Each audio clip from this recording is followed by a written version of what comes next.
The Great Journey. In the dark. At first, the darkness felt temporary. Like a tunnel. Like a night that would eventually end. But days passed, then years, and the man realized something unsettling. He could no longer remember what light looked like. He remembered that it existed, but not its shape, not its warmth. He was walking anyway. No map, no sound of footsteps, but his own. The ground beneath him was solid enough to trust, uncertain enough to fear. This was how the great journey began. Not with hope, but with movement. Learning to walk without seeing. In the dark, every step mattered. When there was light, he had rushed. He had assumed the ground would always be there. In the dark, he learned patience. He learned to test the earth. He learned that speed was a luxury. Sometimes he reached out and touched walls cold with regret. Sometimes there was nothing, just open space and the echo of his breathing. The dark didn't attack him. It watched. The voices. After a while, voices appeared, not loud, not clear.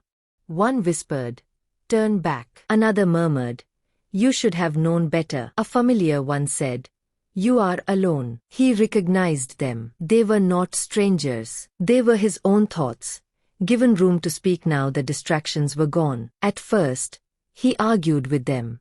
Then he begged them to stop. Eventually, he did something harder. He listened, and listening changed them. The voice of loneliness grew quieter, not gone, just honest. The fall.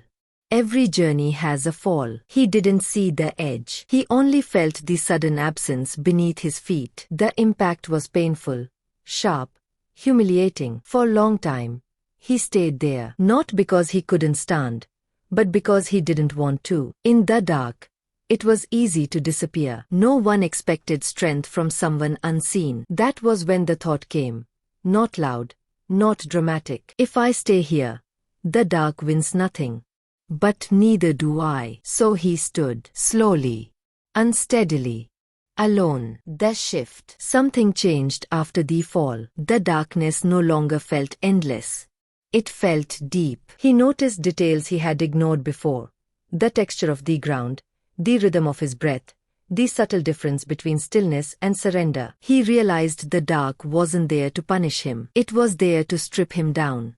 No titles. No performances. Clarity. He could not see farther, but he knew where to step next.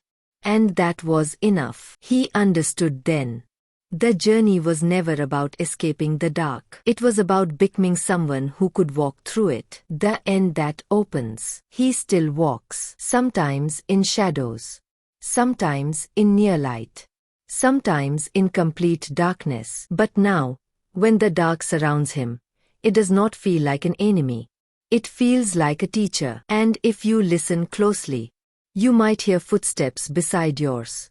Because this journey was never only his.